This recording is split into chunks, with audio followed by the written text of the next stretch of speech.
अस्सलाम वालेकुम दोस्तों, welcome to J J info. दोस्तों, आज मैं आपके लिए एक और कहानी लेकर आया हूं जो कि अमेरिका की खौफनाक जगहों में से एक जगह है। ये कहानी एक बंगले की कहानी है जिसने एक पूरे का पूरा ख़ानदान ख़त्म कर डाला। 1836 में एक आदमी जॉन एडम लैम्प जर्मनी से अमेरिका अपनी फैमिली के साथ शिफ्ट हो गया। इसने अमेरिका के एक शहर सेंटिवी में ग्रॉसरी स्टोर खोला। साथ साथ इसने विनेगर यानी सिरका बेचना शुरू कर दिया। 4 साल बाद इसने बहुत तरक्की कर ली। ये आदमी पूरे अमेरिका में सिरका सप्लाई करना शुरू हो गया। एडम बहुत अमीर हो गया। 1862 में एडम की मौत वाक़या हो गई। इसकी मौत के बाद इसके बेटे विलियम ने इसका कारोबार संभाल लिया।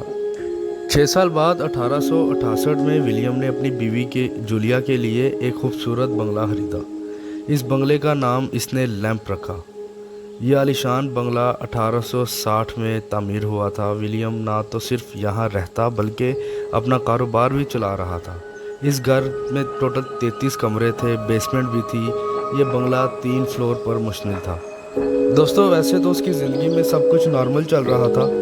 इसके 6 बच्चे भी हो गए थे। वक्त गुजरता गया, ये बच्चे बड़े हो गए। उसके चौथे बेटे का नाम फेडरेट था। वो इसका सारा कारोबार संभालने लगा, लेकिन फिर इस ख़ानदान के लिए एक मुसीबत शुरू हो गई। फेडरेट की अचानक 28 साल की उम्र में हार्ट फेलियर की वजह से मौत हो गई। अचानक से अपने बेटे की मौत का गम विलियम बर्दाश्त नहीं कर सका। इसने 1904 में खुदकुशी कर ली।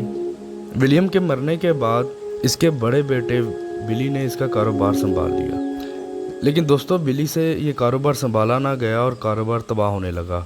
इसकी बीवी ने भी इससे डिवोर्स ले ली। बिली का जहनी तवाज़ुन भी ठीक नहीं था। इस दौर में जहालत की वजह से लोग इसे अच्छा नहीं समझते थे। इसने अपने बेटे को मारकर अपने बंगले की दीवार में चुनवाई कर दी और ख़ुद को गोली मारकर खुदकुशी कर ली। यूं लैंप मैंशन में होने वाली चौथी मौत और दूसरी खुदकुशी थी। बिली के मरने के बाद इसकी फैमिली की एक और लड़की ने भी खुदकुशी कर ली। फिर इस बंगले के बारे में बहुत किस्से मशहूर होने लगे और लोग इस बंगले को मनहूस समझने लगे। लोग कहते थे कि इस घर की खिड़की से तरह तरह के लोगों की शक्लें नज़र आती हैं। इस डर से फैमिली लैंप ने यह बंगला छोड़ दिया। इस तरह ये बंगला वीरान हो गया। अब लोग इस बंगले से बहुत खौफज़दा रहने लगे थे। फिर दोस्तों, इस फैमिली का एक और बच्चा जिसका नाम चार्ल्स था, वो अपनी बीवी और 2 कुत्तों के साथ दोबारा इस बंगले में शिफ्ट हो गया और खौफनाक सिलसिले फिर से शुरू हो गए। चार्ल्स ने अपने कुत्तों को गोली मारी और फिर ख़ुद को गोली मारकर ख़ुदकुशी कर ली। इसके बाद ये घर खाली हो गया। फिर अचानक लोगों को इस घर से खौफनाक आवाज़ें आना शुरू हो गईं। 1949 में इस घर को एक हॉस्टल बना दिया गया, लेकिन स्टूडेंट इसको खौफ के मारे छोड़ना शुरू हो गए और इस जगह को छोड़ने की स्टूडेंट्स ने बड़ी खौफनाक वजह सुनाई। एक तो उनका कहना था कि इन्हें बच्चा नज़र आता है जो इन्हें इशारे करता है कि मेरे साथ आके खेलें, और दूसरा ये लोग अपना जिस्म जलता हुआ महसूस करते थे।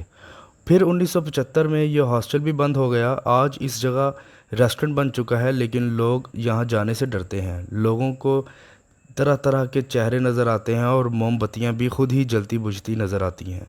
चीज़ें भी अचानक से गुम हो जाती हैं और फिर उसी जगह से दोबारा मिल जाती हैं।